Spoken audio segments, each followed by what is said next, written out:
હરે કૃષ્ણ. એકાદશી એ હરિવાસર એટલે કે ભગવાન શ્રી હરિને સમર્પિત દિવસ છે. આજે ચૈત્ર માસના કૃષ્ણ પક્ષમાં આવતી પાપમોચની એકાદશીનો પવિત્ર દિવસ છે. નામ મુજબ જ આ એકાદશી ભયંકર પાપોના બંધનમાંથી મુક્ત કરી જીવાત્માને કૃષ્ણ ભાવનામૃત તરફ લઈ જનારી છે. ભવિષ્યોત્તર પુરાણમાં ભગવાન શ્રી કૃષ્ણ અને મહારાજ યુધિષ્ઠિર વચ્ચેના સંવાદમાં આ કથા અત્યંત સુંદર રીતે વર્ણન કરવામાં આવી છે. પ્રાચીન કાળમાં ચૈત્રરથ નામના અત્યંત સુંદર વનમાં મેધાવી નામના એક યુવાન ઋષિ, જેઓ ચ્યવન ઋષિના પુત્ર હતા, એક કઠોર તપસ્યા કરી રહ્યા હતા. આ વનમાં દેવરાજ ઇન્દ્ર અને અન્ય દેવતાઓ અપ્સરાઓ સાથે વિહાર કરવા માટે આવતા હતા. મેધાવી ઋષિની ઉગ્ર તપસ્યા જોઈને ઇન્દ્રને પોતાનું આસન છીનવાઈ જવાનો ભય લાગ્યો. તેથી તેમણે ઋષિની તપસ્યા ભંગ કરવા માટે કામદેવ અને મંજુઘોષા નામની અત્યંત રૂપવતી અપ્સરાને મોકલ્યા. મંજુઘોષાએ પોતાની સુંદરતા, મધુર ગાયન અને નૃત્યથી મેધાવી ઋષિને આકર્ષવાનો પ્રયાસ કર્યો. કામદેવે પોતાના કામમાળ ચલાવ્યા અને યુવાન ઋષિ પોતાની તપસ્યા અને વૈરાગ્ય ભૂલીને મંજુઘોષાના રૂપ પર મોહિત થઈ ગયા. માયાનો પ્રભાવ એટલો પ્રબળ હતો કે ઋષિને પોતાના આધ્યાત્મિક લક્ષ્યનું કે સમયનું ભાન જ ન રહ્યું અને તેઓ 57 વર્ષ સુધી તે અપ્સરા સાથે ભોગ વિલાસમાં ડૂબેલા રહ્યા. 57 વર્ષ પસાર થઈ ગયા પછી જ્યારે મંજુઘોષાએ સ્વર્ગમાં પાછા જવા માટે ઋષિ પાસે રજા માંગી, ત્યારે મેધાવી ઋષિને અચાનક પોતાની ભૂલનું ભાન થયું. તેમને સમજાયું કે આ અપ્સરાએ તેમની વર્ષોની તપસ્યા અને આધ્યાત્મિક શક્તિ નષ્ટ કરી દીધી છે. અત્યંત ક્રોધમાં આવીને ઋષિએ મંજુઘોષાને શ્રાપ આપ્યો. તે મારું આધ્યાત્મિક પતન કરાવ્યું છે, તેથી તું પિશાચિની બની જા. શ્રાપ સાંભળતા જ મંજુઘોષા ધ્રુજવા લાગી અને ઋષિના ચરણોમાં પડીને શ્રાપમાંથી મુક્તિ માટે ગરગરવા લાગી.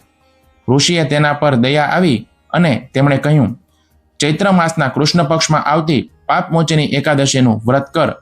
આ વ્રતના પ્રભાવથી તારા પાપોનો નાશ થશે અને તું પિશાચીઓનીમાંથી મુક્ત થઈશ.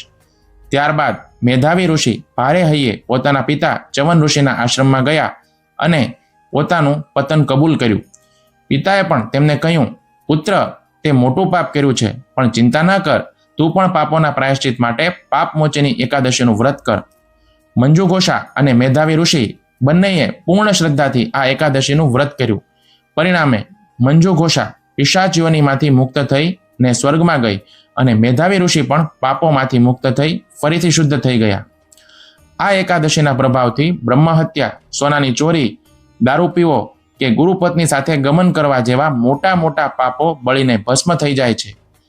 આ વ્રત જીવાત્માને પિશાચ કે ભૂત પ્રેત જેવી નીચલી યોનિઓ અને નરકની યાતનાઓથી બચાવે છે.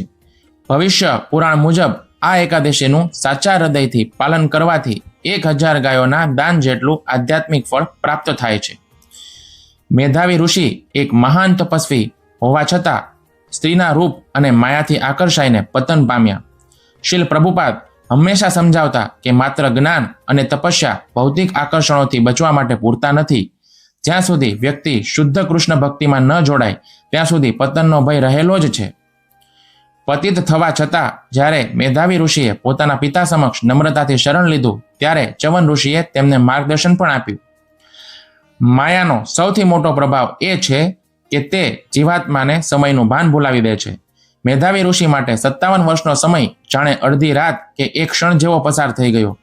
શ્રીમદ ભાગવતમ સમજાવે છે કે સૂર્યનો ઉદય અને અસ્ત એવા લોકોનું આયુષ્ય હરી લે છે જેઓ ભગવાનની કથામાં સમય નથી વિતાવતા. પ્રભુપાદ કહેતા કે ભૌતિક આનંદ એ માત્ર મનનો ભ્રમ છે, જે આપણું સૌથી કિંમતી માનવ જીવન વેડફી નાખે છે. આ કથાની સૌથી મોટી સુંદરતા એ છે કે તેમાં પતન પામેલા ઋષિ અને માયાનું સાધન બનેલી અપ્સરા બંનેનો ઉદ્ધાર થાય છે. આ દર્શાવે છે કે ભગવાન અને ભક્તિની પ્રક્રિયા એટલે કે એકાદશી વ્રત એટલી બધી દયાળુ છે કે ગમે તેટલો પતિત જીવાત્મા પણ જો સાચા હૃદયથી શરણાગતિ સ્વીકારે અને પ્રાયશ્ચિત કરે તો હરિનામ અને વ્રત તેને ફરીથી શુદ્ધ કરી શકે છે.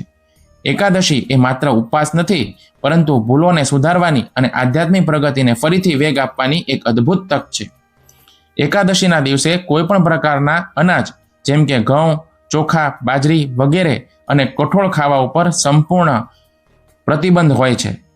આ દિવસે વધારેમાં વધારે સમય હરે કૃષ્ણ કૃષ્ણ કૃષ્ણ હરે હરે, હરે રામ, રામ રામ, હરે હરે મહામંત્રનો જપ કરવો જોઈએ. શ્રીમદ ભગવદ્ ગીતા અને શ્રીમદ ભાગવતમનો અભ્યાસ કરવો જોઈએ.